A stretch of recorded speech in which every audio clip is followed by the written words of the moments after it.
Не қымбат дегенде осындай еңбегі жанса, емдеген балалары аяғынан тұрса, оның артық не керек?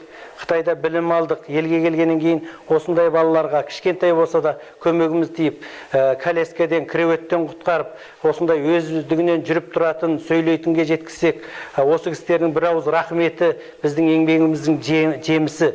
Бізге осыдан артық бақыт, осыдан артық қуаныш жоқ.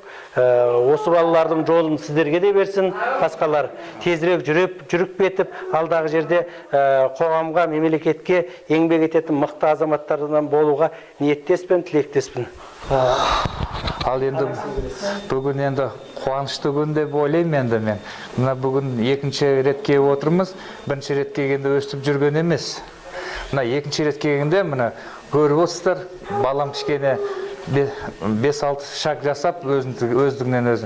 Мен соған өте қуаныштымын. Көп сіздерге көп рахмет. Еңбектеріңіз жанып, денсаулықтарыңыз мықты болсын.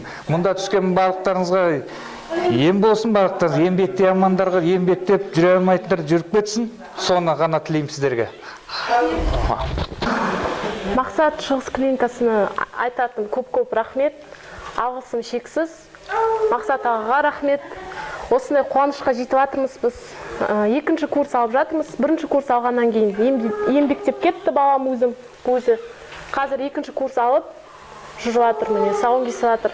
Көп рахмет. Басқа көп клиникада ем алдық. Осындай нәтиже болған жоқ. Көп клиникада айтты, жүрмейді деп, еңбектемейді деп. Осында енді жүріп кетті. Көп рахмет. Алғысым шексіз. Жүрмейтін балдар жүріп кетсін.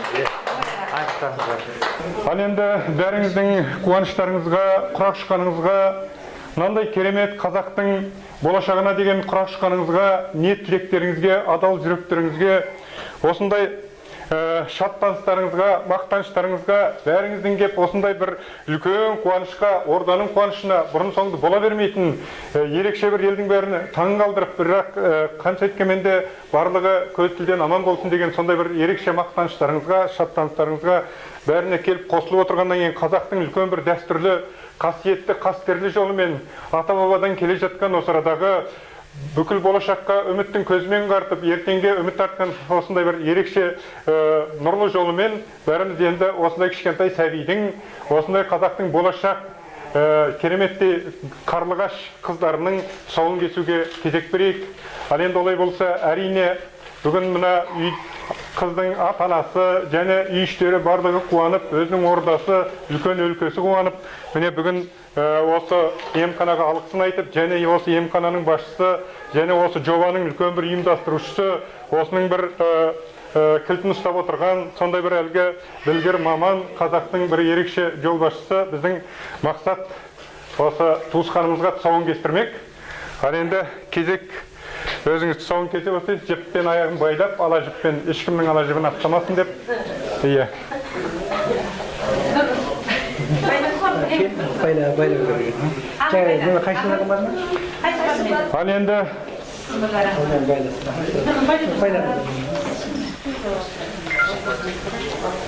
бірінші жіппен байлап.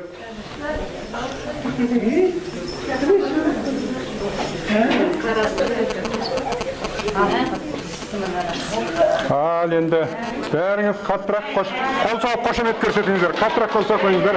Қаттырақ әлемді тәй-тәй басып жүре берсін шапқылап. Шашу. О, міне көрімдіктерін лақтырып жатыр. Енді 7 бала бар ғой. 7-өне 7 кәмшті алып берейін. Ал енді олай болса, мен бір ауыз ақын ретінде бүгін өзімізде бір сауатты шипаны көріп жатырмыз. Ұстап тұра тұрыңдар кішкене мына жерге. Экранның алдында. Осындай сауатты күндердің өзімізде куәсі болып, міне осы жерде осы ордаға шешемізді емдетіп, біраз кішкене қол-аяқ жеңілдеп, аяғын басып, ары бері кішкене жүріп, біраз сауаптың әсері тие бастаған сияқты біздің де үмітіміз зор, керемет. Ал енді мен мына сәбиге бір өлеңімді оқып берейін. Ниетімен қуанса қауым бүгін, кім ойлаған өтер деп дауылды күн, еңілік қыз кішкентай жүрегімен тарта берсін тағдырдың ауырлығын.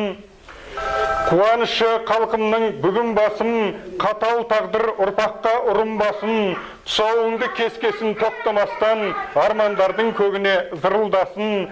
Жанға дауа Алладан саған қонсын, қиыншылық осымен тамам болсын, ордасына мақсаттың мың рахмет, тіл мен көзден еңілік аман болсын. Ақын ағаң Аманғазы Кәріпжан әулеті кітабымды беріп қояйын. Ал енді. Жақсы.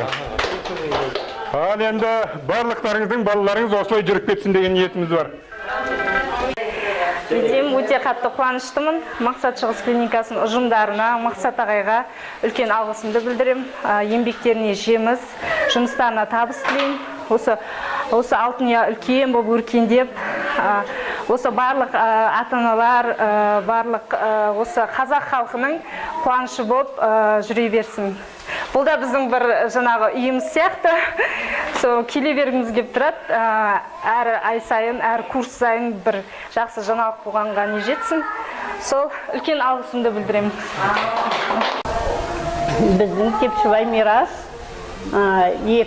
бір жарым жасынан бастап келеді. 2012 жылдан бастап, күзінен бастап келіп бастадық. Ең алғаш келген кезінде Мирас басын да ұстап, не то что отырған, басын ұстап тұра алмайтын.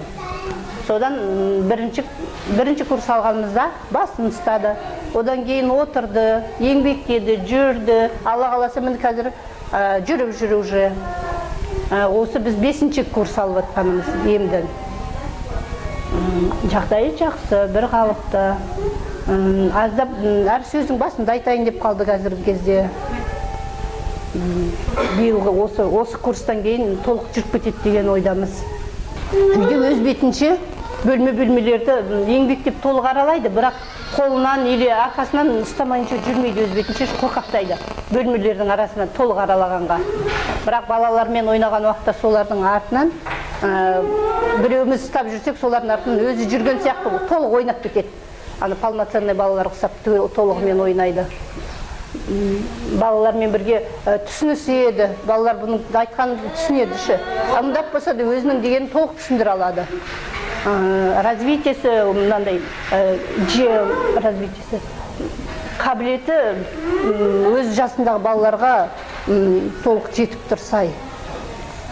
Бұдан кішірек бір 6 ай кіші немере қыз бар, сонымен бірге одан немере ұл бар, сонымен ойнағанда солардың ойнаған ойын толығымен ойнайды. Горкадан сырғанағанды да, секіргенде де, качеліға отырған, тек бір ғана несі аяғымен жүріп, толық тілімен жеткізбегендігі болмаса, барлық жағы жетісіп тұр. Енді Алла қаласа осы жаз жүгіріп, солармен бірге ойнайды деген ойымыз бар әйтеуір. Содан соң тілін шығарамыз. Бірталай кемшіліктер бар әлі. Соның бәрін осы Мақсаттың емінің арқасында деп ойлаймыз өзіміз. Ойлаған емес, көзіміз толығымен жетеді дейміз.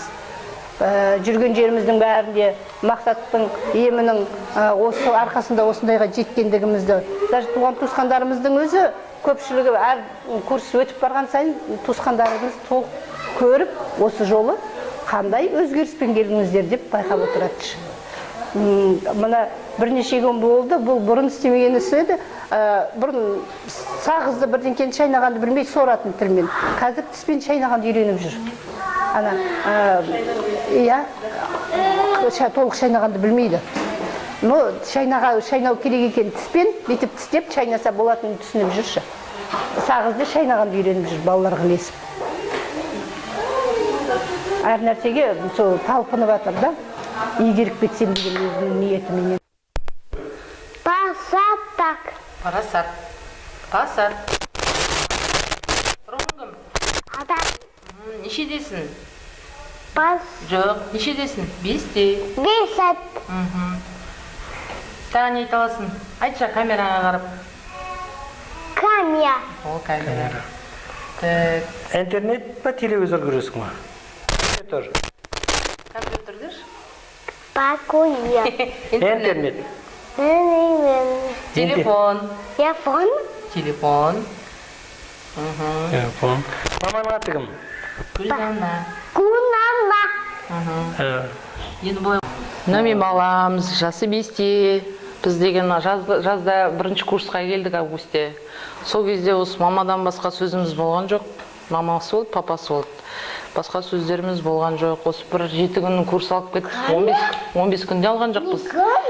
Бір 7 күн алып кеттік. 7 күнде осындай жақсы результат болды. Біз осында 2-ші курс, 14 күн, 15 күн алып жатырмық. Күнде бір сөзден қосылып тұр. Өте қуаныштымын, қуанып жатырмын. Мақсат, сізге де көп рахмет. Еңбегіңіз Алладан қайтсын. Енді әлі сайрағанша келе береміз ғой. Амандық болса. Сайрап өлең айтқанша. Шүкір, қуанып жатырмық. Бізге сөйлемейді деп бізге көбі сөйткен. Ай, қиындау деп. Бір 4-5 жыл, 3-4 жыл жүресің ғой деп еді. Онымен бір курста осындай дәрежеге жеттік. Ол аржағында бір-екі сөз шыққасын, ол аржағы шығады деген сөз ғой енді. Қуанып жатырмық. Еңбектеріңіз Алладан қайтсын. Еңбектеріңіз дұрыстап отыр Парасат. Сөйтіп күнде бір қосып жатырмық. Тәтесі бар, апасы бар, қойш, күнделікті сөздің оларды оны айтады. Нан, жейім дегендердің бәрін. Туалет деген дұрыстап отыр. Кішкене орысшаға жақсы болды. Бұл кісі маған садикке беріпті барғаннан кейін орысша сөйлеңдер деген. Орысшамен кішкене не істеп кетті. Қой дейін басты отыр, еркелеме. Кішкене еркелігіміз басымдау. Содан да кішкене елеу болды ма? Парасат енді негізінен алып айтқанда жаңағы сөйлеу нерві жақсы дамымаған. Құлақ естейді. Келген кезде енді өздері онша үлкен үмітпен келмеген. Мен енді осындай баласының тілі шықпағандарға айтатыным, негізінен алып айтқанда, бұл балалардың құлақ естісе сөйлеу мүмкіншілігі өте күшті. Мен келгенде де үміттенгем, Парасаттың құлақ естейді бірден бір.